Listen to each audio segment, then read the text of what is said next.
बिस्मिल्लाहिर्रहमानिर्रहीम। अस्सलाम वालेकुम जनाब। स्टोरीज़ मैंने 4 शेयर करनी है। वज़ीर आज़म शहबाज शरीफ की इमरान ख़ान से जेल में मुलाकात हुई है। इस पर बड़ा हंगामा बपा हुआ है, इस पर बात करेंगे। और मोदी इलेक्शन जीता या इलेक्शन हारा, ये चक्कर क्या हुआ है, इस पर भी बात करनी है। सारिम बरनी मारूफ समाजी कारकुन सारिम बरनी गिरफ़्तार हो गए हैं कराची एयरपोर्ट से। गिरफ़्तारी की असल वजह सामने आ गई है, ये क्या है। और फैसल वाउडा डट गया और उसने माफ़ी मांगने से इनकार कर दिया। इस पे भी बात करनी है। बस जल्दी से आप चैनल सब्सक्राइब कीजिए, जहां घंटे का निशान बना हुआ उसे प्रेस कीजिए ताकि हर नई आने वाली वीडियो आप तक पहुंचती रहे। जनाब, पानी प्रोजेक्ट और कुर्बानी प्रोजेक्ट, ये 2 ही प्रोजेक्ट हैं फ़िलहाल कुर्बानी तक। कुर्बानी के सिलसिले में जल्दी से रब्ता कीजिए, बहुत कम दिन रह गए हैं। और जो पानी प्रोजेक्ट है, वाटर प्रोजेक्ट, झुलसा देने वाली गर्मी है। आप यकीन कीजिए कि इस तरह की झुलसा देने वाली गर्मी है और 50 डिग्री तक चला गया टेम्परेचर। वो सिर्फ पानी डिमांड कर रहे हैं, पानी। ये नहीं कहते बहुत ठंडा को बर्फ़ डाल के दें, नहीं, पानी दें उनको, साफ़ सुथरा जोड़ों वाला पानी ना पीना पड़े। यह नंबर डिस्प्ले हो रहा है। कल बल्कि 1-2 दिन से ये आपके सामने मैं ट्वीट पढ़ रहा हूँ, और ये आप ट्वीट देख लें, यहाँ हामिद मीर साहब के अकाउंट का। और बिल्कुल अब इसमें राना साहब, 1 हफ़्ता हो गया मेरे चैलेंज को, लेकिन आपका जवाब नहीं आया। राना साहब यानी हामिद मीर साहब राना सनाउल्लाह को मुखातिब करके कह रहे हैं, जवाब नहीं आया। अब दूसरी खबर लो, नवाज़ शरीफ के बाद शहबाज शरीफ भी जेल में इमरान ख़ान से मिलने गए। इमरान ख़ान से मुज़ाकरात की पेशकश की। इमरान ख़ान ने ठुकरा कर कहा कि मैं चोरों से बात नहीं करता, आप तशरीफ़ ले जाओ, आप तशरीफ़ ले जाएं मेरे प्रोग्राम में और मुझे झूठा साबित करो, नहीं तो मान जाओ कि आपकी पूरी रियासत जेल में बैठे कैदी नंबर 804 की मोहताज है। ठीक हो गया। इसमें आप चेक कर लें, इमला की बहुत सारी गलतियां हैं, उर्दू की बहुत सारी गलतियां हैं इस ट्वीट में। और जनाब, ये ट्वीट यूथियों ने किया है हामिद मीर के अकाउंट से बना के। अब कल हामिद मीर साहब को इसकी वजाहत जारी करनी पड़ गई है अपने ही प्रोग्राम में, और वो राना सनाउल्लाह साहब उनके मेहमान भी थे। और ये आप ज़रा चेक कर लें हामिद मीर साहब क्या कह रहे हैं, फिर उसके बाद इस पे करते हैं बात। आजकल सोशल मीडिया पे मेरे हवाले से या राना साहब के हवाले से ना कोई ऐसी डिसइंफॉर्मेशन और फेक न्यूज़ फैलाई जाती है, कभी राना साहब की तरफ से, कभी मेरी तरफ से। इनकी मेरे खिलाफ, मेरी इनके खिलाफ। तो ये एक जाली ट्वीट है, फेक न्यूज़ है, डिसइंफॉर्मेशन है। इसका नामो निशान जरूर मिटना चाहिए, फेक न्यूज़ का और डिसइंफॉर्मेशन का। इसी मरहले पे मैं ये अर्ज करूंगा कि सोशल मीडिया को रेगुलेट करने के लिए नहीं, वो आप लेजिस्लेशन में जो है ना, वो आप लोगों को भी तो कर। अच्छा, फिलहाल मैं ये कहना चाहता हूँ कि ये मैंने ट्वीट नहीं की, ना मैंने आपको कोई चैलेंज दिया है, ना मैंने आपकी लीडरशिप के बारे में कोई नाजिबा अल्फाज इस्तेमाल किए। अब आप अंदाज़ा कीजिए, यही वो गिलाज़त है, यही वो गंदगी है, यही वो गंदी जहनियत के लोग हैं कि जो इस तरह की हरकतें करते हैं। और हम जैसे मज़दूर पेशा लोग फिर मारे जाते हैं, फिर वो लाज आ जाते हैं, फिर वो यही तमाशे होते हैं। इनका कुछ कोई बिगाड़ नहीं सकता, और अगर कोई बिगाड़े तो फिर हम बैठ जाते हैं। और जी देखें, आज़ादी इजहार राय पर कदगन लग गया। फिर सहाफ़ी आ जाते हैं जनाब, नाम नहाद बाहर खड़े हो जाते हैं प्रेस क्लब के, मुंह पे ताले लगाते हैं। फिर ये सारे ड्रामे बाजियाँ होती हैं, और जी आज़ादी इजहार राय पर ये कदगन लग गई। अब आप अंदाज़ा कीजिए, ये यूथिए जिनका अपर चैम्बर फारिग है, बाकी तो उनसे होता कुछ नहीं है। ये जो प्रोपेगेंडा और प्लांटेड एजेंडा है ना, इस पे ये वाह वाह काम कर रहे हैं। इस पे ऐसे कि अगर आज प्रोपेगेंडा का जो मूजिद है गॉयबल्स, वो गॉयबल्स भी जो है ना, अगर आके वो ज़िंदा हो जाए ना, वो हैरान हो के मर जाएगा दोबारा कि ये तो मेरे भी बाप निकले हैं। अगर वो गायबल भी ज़िंदा हो जाए और अगर वो देखे, वो कहे यार ये यूथियों तो मुझसे 4 कदम आगे जा रहे हैं। अब आप यकीन कीजिए, मैं आपको एक बात कहूँ कि ये वलीद इकबाल साहब, उनकी वालदा जस्टिस रिटायर्ड नासरा इकबाल साहबा, उनकी अपनी ये वीडियो मैंने यहाँ दिखाई भी थी, मैं फिर भी दिखाऊंगा। यानी उनके हिसाब से यूथिए उनके कोई गलत बना के स्टेटमेंट चलाते रहे, उनको बाकायदा उसकी क्लैरिफिकेशन देना पड़ी, एतजाज़ एहसन को क्लैरिफिकेशन देना पड़ी और ये अल्फाज इस्तेमाल करने पड़े कि ये यूथिए मेरा अकाउंट इस्तेमाल करते हैं मेरे नाम का और गलत गलत ख़बरें फैलाते हैं बाहर के। मतलब आप किसी भी मशहूर पर्सनैलिटी का नाम ले लें, उनको क्लैरिफिकेशन, और तो और अक़वाम मुत्तहिदा के इदारों को, ह्यूमन राइट्स के इदारों को क्लैरिफिकेशन जारी करनी पड़ी कि ये किस तरह का टोला पैदा हो गया है, फसादी टोला पाकिस्तान में, जो हमारे 2 नंबर इस तरह के जो है ना। और तो और इन्होंने पता नहीं किस किस का प्यूतन की वो किसी वीडियो पर वो अलग से जो है ना इन्होंने सब टाइटल लगा के कि वो इमरान खान की तारीफ़ कर रहा है। ये ऐसी कौम पैदा हो गई है, ऐसा टोला। अब जान छुड़ा लो इनसे। यही जो 5th जनरेशन, आप शुक्रिया किसका कहना है, मैं किस किस का कहूँ? शुक्रिया कहो जनरल आसिफ गफूर का, शुक्रिया कहो पापा जॉन्स पिज़्ज़ा वाले का, जनरल आसिम का, शुक्रिया कहो जनरल बाजवा का, शुक्रिया कहो जनरल फैज़ का, जनरल फैज़ से लेकर वो आगे जनरल शुजा पाशा तक। अब वही उसी इदारे के भी ये कपड़े उतार रहे हैं, उनको भी नंगा कर रहे हैं और इस तरीके से उन्होंने तमाशबीनी की हुई है। सारिम बरनी गिरफ़्तार हो गए भाई। और सारिम बरनी क्यों गिरफ़्तार हुए हैं? सारिम बरनी आपको पता है कि सोशल एक्टिविस्ट हैं, वो सारिम बरनी ट्रस्ट चला रहे हैं, वो अंसार बरनी के भाई हैं।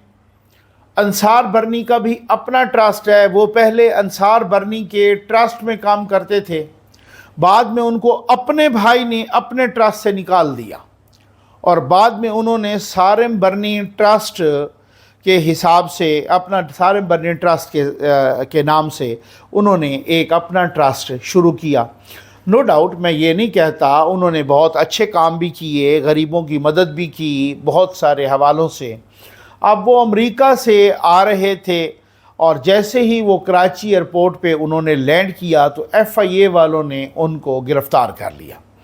कहा यह गया कि अमेरिका और पाकिस्तान की इंटेलिजेंस का ये जॉइंट वेंचर था, ये मुश्तरका कार्रवाई या मुश्तरका इंटेलिजेंस, और अमेरिका के कहने पर उनको गिरफ़्तार किया गया है क्योंकि वहाँ पर इनकी को मशकूक सरगर्मियाँ थीं। अब मशकूक सरगर्मियाँ कौन सी? बताया ये जा रहा है कि यहाँ से ये लावारिस बच्चे लेके जाते हैं और वहाँ पे अमेरिका में उन जोड़ों को दे के आते हैं जो बे औलाद जोड़े हैं, ठीक है। और ज़ाहिर है वो कहते हैं कि ये उनको जो गिरफ़्तार किया FIA का एंटी ह्यूमन ट्रैफिकिंग जो सेल है, यानी इंसानी स्मगलिंग के ख़िलाफ़ जो सेल है FIA का, उन्होंने गिरफ़्तार किया। और ये इल्ज़ाम इंतहाई तशवीशनाक और संगीन इल्ज़ाम है सारिम बरनी साहब पर कि उन्होंने कहा कि जी सारिम बरनी को गिरफ़्तार किया गया और सारिम बरनी ने मतलब इस तरह का काम किया है और बच्चे यहाँ से लावारिस लेके गए कराची से और वो कई दफ़ा लेके गए और कहा कि उनकी सरगर्मियों पर काफ़ी अरसे से नज़र रखी जा रही थी। और मैं समझता हूँ कि अगर एजेंसियाँ या कोई भी सरगर्मियों पर नज़र रखते हैं तो ये बहुत अच्छी बात है। कोई गैर कानूनी, मैं आपको एक बात बताऊं, अल्लाह जानता है, मैं ये नहीं कह रहा, अभी तक उन पे इल्ज़ाम है, सारिम बरनी साहब ने बहुत अच्छे काम भी करते हैं, अभी तक उन पे इल्ज़ाम है और यकतरफ़ा कोई इल्ज़ाम हो तो मैं उसको एक स्वीपिंग स्टेटमेंट के तौर पे नहीं लेता होता जब तक फैक्ट्स सामने ना आ जाएं, क्योंकि आजकल हालात बहुत ख़राब हैं। हमें मुतअद्दिद बार हमारा एक प्रोग्राम, चूँकि हमने आरफन्स पे बड़ा काम किया है, सैलाब के वक्त सैलाब में ही बहुत सारे बच्चे यतीम हो गए। उससे पहले भी ऑलरेडी उनके वालदैन बहुत सारों के नहीं थे, वो यतीम थे। किसी के वालदैन दोनों नहीं थे, किसी का एक वालिद साहब की डेथ हो गई, किसी की वालदा की, कोई यतीम है, कोई मिस्कीन है। बहुत सारे लोगों ने आप में से मुझे कॉल करके कहा कि जी हम पालना चाहते हैं, आप हमें दे दें। सर मैं गरीब सा बंदा हूँ, मैं फ़कीर सा मलंग सा बंदा हूँ, मैं ये रिस्क अफोर्ड नहीं कर सकता था। मैंने सॉरी कर दिया। मैंने कहा जी मैं माज़रत करता हूँ, इंतहाई माज़रत, मैं किसी के बच्चे की इस तरह की ज़िम्मेदारी नहीं उठा सकता। ठीक हो गया, नंबर 1। दूसरी बात यह है, हमने प्रोग्राम शुरू किया हुआ है, जिसने भी करना है वर्चुअल अडॉप्शन ऑफ आरफन, यानी किसी भी यतीम की आप वर्चुअल, और कुछ लोगों ने वो किया हुआ भी है हमारे साथ। कुछ लोग, यानी यतीम बच्चा यहीं पर रहेगा, वो आपका बेटा या आपकी बेटी होगी एक तरह से, और वो जो है ना आप उसकी वीडियो भी भिजवाएंगे। आपको कभी उसके साथ वीडियो पर बात करनी है, वीडियो लिंक पर, वीडियो कॉल पर, वो भी करवाऊंगा। और वो उस तरीके से जिन लोगों ने किया हुआ है वो भी, और वो वर्चुअल है, वो अपने वालदैन के साथ, जब मामू चाचा जिधर भी हैं, वो मेरा दिल करता है कि हम भी वहाँ आरफन हाउस बनाएं, और इंशाअल्लाह आपके ताउन और अल्लाह करम से बनेगा। लेकिन वो जो मांग रहे थे, मैंने वो नहीं किया, मैं अफोर्ड नहीं कर सकता, क्योंकि आजकल हालात बहुत ख़राब हैं। तो इस वजह से मैंने माज़रत की, मैंने माफ़ी मांग ली। मैंने कहा जी नहीं, ये नहीं हो सकता, आप यहीं पर उसको पढ़ाएं भी सही, उसके खाने का भी ख़र्चा, पीने का भी ख़र्चा, पहनने का भी ख़र्चा, और मैं इंशाअल्लाह अल्हम्दुलिल्लाह पूरी मेरिट पे करेंगे। वो एक तरह से आपका ही बेटा, आपकी ही बेटी होगी अगर आप यतीम की परवरिश करेंगे। और इस तरीके, और कुछ लोगों ने शुरू भी किया हुआ है। तो वो मकसद कहने के, यह हालात बहुत ख़राब हैं। अगर तो ये किसी तरह की भी कोई सदाकत है तो ये बड़ा अनफॉर्चुनेट है, बहुत ही बदकिस्मती की बात है। और अगर सदाकत नहीं है तो फिर तहकीकात हो रही हैं, फिर कानून अपना रास्ता लेगा। अलबत्ता उनकी अपनी भी एक वीडियो आई, और वो उन्होंने कहा कि मैं जाऊंगा तो मैं फिर जो है ना सब बताऊंगा, और मैं फिर बताऊंगा, और मैं कहूँगा कि जो इस तरीके से ये सूरत हाल है। लेकिन मैंने आम तौर पे चेक किया है कि अगर आप कुछ इलीगल एक्टिविटीज़ में ना जाएं, तो आम तौर पे आपको, अगर आप मेरिट पे काम कर रहे हैं, तो इदारे, रियासती इदारे या रियासत ये खुश होते हैं कि जी वो जो है ना, अब सैलाब आया, सैलाब में पाक फ़ौज ने भी बहुत अच्छा काम किया, हुकूमत ने भी अच्छा काम किया, भाग दौड़ के बाकी जितने भी इदारे करते रहे, उन्होंने एनकरेज किया, उन्होंने उनको अप्रिशिएट किया, उन्होंने कहा जी ये हमारे साथ काम कर रहे हैं। तो मैं इमरान रियाज की सहाफ़त से हज़ार इख्तलाफ करता हूँ, लेकिन इमरान रियाज समेत बहुत सारे लोगों ने सैलाब में काम किया, तो जितनों को भी रिलीफ मिला, तो एक तरह से वो रियासत की जिम्मेदारी, लेकिन रियासत के कंधों से, क्योंकि रियासत गरीब रियासत है। और इस तरीके से जैसे ही लोगों की तरफ रिलीफ पहुंचा, तो किसी के मुंह में निवाला गया, किसी को पानी प्रोवाइड हुआ, किसी को टेंट प्रोवाइड हुआ, दवाइयाँ हुई, मेडिकल कैंप लगे। तो हर एक ने अपनी इस्तात के मुताबिक जो कुछ भी किया। तो जिसने भी रियासत की हुकूमत की मदद की, तो उन्होंने अप्रिशिएट किया। हाँ, अगर आप फिर इलीगल एक्टिविटीज़, मुझे अपने बच्चों ने बताया कि सर हम लगा के आते हैं, तो हमने कई दफ़ा चेक किया है कि कुछ नामालूम लोग हमारी एक्टिविटीज़ को मॉनिटर करते हैं। मैंने कहा बेटा आपको शुक्र करना चाहिए इस चीज़ का, आप मेरिट पे काम कर रहे हैं ना, आप साफ़ सुथरा काम कर रहे हैं, आप कोई इलीगल एक्टिविटी नहीं कर रहे, तो आपको तो शुक्र करना चाहिए। अल्हम्दुलिल्लाह। आप जाके देखो हमारा वाटर प्रोजेक्ट लगा हुआ है, आप जाके देखो हम किसी गलत बंदे को तो नहीं दे रहे, आप जाके देखो कहीं टेरर फाइनेंसिंग तो नहीं हो रही, आप जाके देखो किसी गलत बंदे को तो नहीं गए, आप जाके देखो कहीं ह्यूमन ट्रैफिकिंग वाला मामला तो नहीं है, कहीं और कोई इलीगल एक्टिविटीज़ तो नहीं है। ये होना चाहिए, इंसानियत को रिलीफ मिलना चाहिए, और इंशाअल्लाह आपके तवज्जो से मिलता रहेगा। मोदी साहब का इलेक्शन हुआ इंडिया में, और हमने क्या कहा, अच्छा वैसे मुझे अब कहते हैं कि जनाब नरेंद्र मोदी ने, जिसने अब इस्तीफ़ा दे दिया है वज़ारत उज़्मा से, 8 जून का उनको नए वज़ीर आज़म का वो है, और अब उनके पास वो मेजॉरिटी नहीं आई कि उनकी अपनी जमात की मेजॉरिटी हो, और वो उनकी अपनी जमात के को तकरीबन 240 के लगभग कोई मेंबरान, लेकिन उनको 272 चाहिए, और उनके साथ कुछ इत्तेहादी हैं, और ख़ास तौर पे 2 जमातें, वो मिल के उनके 272 हो रहे हैं। वैसे तो उनके इत्तेहाद के 290 प्लस हैं। और वो जो कह रहे थे कि 400 पार, 400 का हिंसा पार, वो नहीं हो सका। और उनकी अपनी वो काम, जो एग्ज़िट पोल थे वो भी कुछ लोगों ने बड़ा शोर किया था, वो भी गलत साबित हो गए। और बहुत ही अनएक्सपेक्टेडली जो अपोजिशन या कांग्रेस, उन्होंने बहुत अनएक्सपेक्टेडली जो कांग्रेस जिन्होंने 52 सीटें ली थी, अब वो 100 सीटों के 99 या 100 ले गए हैं। और उनका जो इत्तेहाद था वो उन्होंने मिल के को 234 या इस तरह से वो ले गए हैं, उनके 234 से भी ज़्यादा तो वो सीटें वो उन्होंने ले ली हैं। अब मसला ये है कि वो कह रहे हैं कि जनाब मोदी ने तो जो वाज़े मेजॉरिटी वो हासिल नहीं कर सके, वो एक कमज़ोर वज़ीर आज़म होंगे।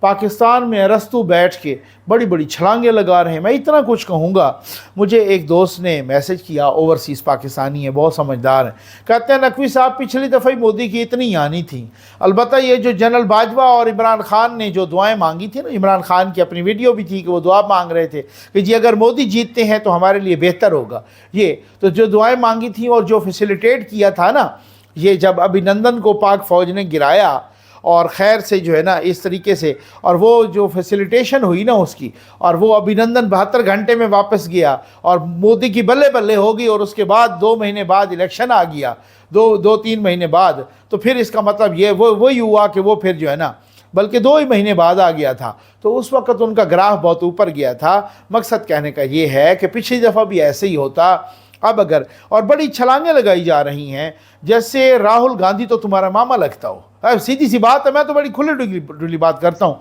ये 1965 की जो लड़ाई हुई थी, ये किसकी हुकूमत थी? कांग्रेस की थी। ठीक हो गया ना? वो शास्त्री थे, लाल बहादुर शास्त्री। ये जो 1971 में ये सारा मामला हुआ था, और इंडिया आज भी कहता है कि ये पाकिस्तान को अलहदा करने और बांग्लादेश के बनाने में तो हमारे फ़ौजियों का रत शामिल है। तो ये रात के वक्त किसकी हुकूमत थी? कांग्रेस की हुकूमत थी। इंदिरा गांधी नहीं थी तो कौन थी? अलबत्ता ये जो कारगिल वाला इशू था, ये तो वो प्रॉपर उस तरह की लड़ाई नहीं। ये तो मुशर्रफ साहब ने अपने वज़ीर आज़म से पूछे बग़ैर ये इस तरीके का क्या जा कूदे हैं और जा लगे और बगावत की एक तरह से, और अपने वज़ीर आज़म को भी, अपनी स्टेट को भी, हुकूमत को भी एम्बेरसमेंट में डाला। और ये जो 1998-99 की बात हुई, जो कारगिल का ये सारा सिलसिला हुआ था, तो ये तो मुशर्रफ ने एक तरह का गंद किया था। अदरवाइज़ ये उस तरह की तो जो जंगें मेन लड़ी गई हैं 1965 और 1971 वाली, तो ये किसकी हुकूमत थी? या उससे पहले आप 1948 की देख लें, ये जो कश्मीर वाला इशू सूरत हाल, तो ये किसकी हुकूमत थी? बीजेपी की तो नहीं, ये तो सारी कांग्रेस की हुकूमतें थी। तो फिर मुझे आप ये बताएं कि आप इतना जो छलांगे मार रहे हैं, हर किसी के अपने नेशनल इंटरेस्ट हैं भाई। वो कोई नहीं है कि जनाब वो छलांगे मार रहे हैं और मोदी चला जाएगा तो राहुल गांधी आके आपसे इधर आके आपके साथ जो है ना, अब वो क्या करूँ कि इधर बैठेगा और बड़ी मतलब दावतें खाएगा। वो इशू नहीं है। फैसल वोडा ने माफ़ी मांगने से इनकार कर दिया भाई। अच्छा, मुस्तफ़ा कमाल ने गैर मशरूत माफ़ी मांग ली है, लेकिन उनकी माफ़ी भी मुस्तरद हो गई है। और फैसल वोडा ने कहा कि मैं माफ़ी नहीं मांगूंगा। अलबत्ता सुप्रीम कोर्ट ऑफ पाकिस्तान ने उन्हें एक टाइम दिया है मशवरे का कि जी आप मशवरा कर लें, आप भी माफ़ी मांग लें। उन्होंने कहा मैं किस चीज़ की माफ़ी मांगूँ? अगर माफ़ी मांगनी है तो फिर रऊफ़ हसन भी मांगें, जिन्होंने जज को टाउट कहा, मैंने तो इस तरह के अल्फाज इस्तेमाल, जिन्होंने अदलिया को कातिल अदलिया कहा, कत्लगाह कहा, जिन्होंने कातिल कहा अदलिया को, जिन्होंने नाम लेकर जस्टिस आमिर फारूक का कहा कि ये तो गाटे उतारने के लिए बैठा हुआ है, ये जुडिशरी तो गाटे उतारने के लिए बैठी हुई है, ये तो टाउट हैं, ये तो कातिल हैं, ये तो बेशरम हैं, ढीठ है, इस तरह के अल्फाज इस्तेमाल किए। उन्होंने कहा कि इमरान खान का, उन्होंने कहा वज़ीर आज़म ने अभी जो कहा, जो जितने लोगों ने भी, तो सबको तौहीन अदालत में बुलाएं। फिर वो बात तो ठीक है ना, मकसद कहने का ये है कि सबको बुलाएं। बहुत सारे लोग जो करते रहे जुडिशरी के ख़िलाफ़, जो जिस तरीके से भी जजेस के ख़िलाफ़, ये जो बेशरम कहा इमरान खान ने कहा था उस वक़्त भी, ये मैं ख़ातून जज को कहा था कि हम तुम्हें नहीं छोड़ेंगे, तुम्हारा ये है वो है, मैं तुम्हारे ख़िलाफ़ कार्रवाई करूँगा, ये कैसे? सबको बुलाओ, तौहीन अदालत में सबको बुलाओ। कोई तौहीन अदालत अगर फैसल वाडा ने की है तो फिर सारों ने की है, और गैर मशरूत माफ़ी मांगने से उन्होंने इनकार कर दिया। अब देखते हैं अगली समात पे होता क्या है, क्या उनको सज़ा देते हैं या नहीं देते। जस्टिस अतर मिनल्ला साहब जिन्होंने इख्तलाफी नोट भी लिखा कि जी इमरान खान को पूरा मौका मिलना चाहिए, सबसे बड़ी सियासी जमात के वो रहनुमा हैं, उनका वो लाइव क्यों ना जाए। यही कल नवाज़ शरीफ का गया था केस जस्टिस अतर मिनल्ला के पास। उस वक़्त वो इस्लामाबाद हाई कोर्ट के चीफ जस्टिस थे। उन्होंने कहा कि उनकी तकरीर अगर नहीं आ रही, उनकी तस्वीर नहीं आ रही, उनका बयान नहीं आ रहा, उनकी तहरीर नहीं आ रही, उनका टीवी पे कुछ नहीं चल रहा, पाबंदी लगी है, तो इस पे कौन से उनके हकूक़ मुतासर हो रहे हैं।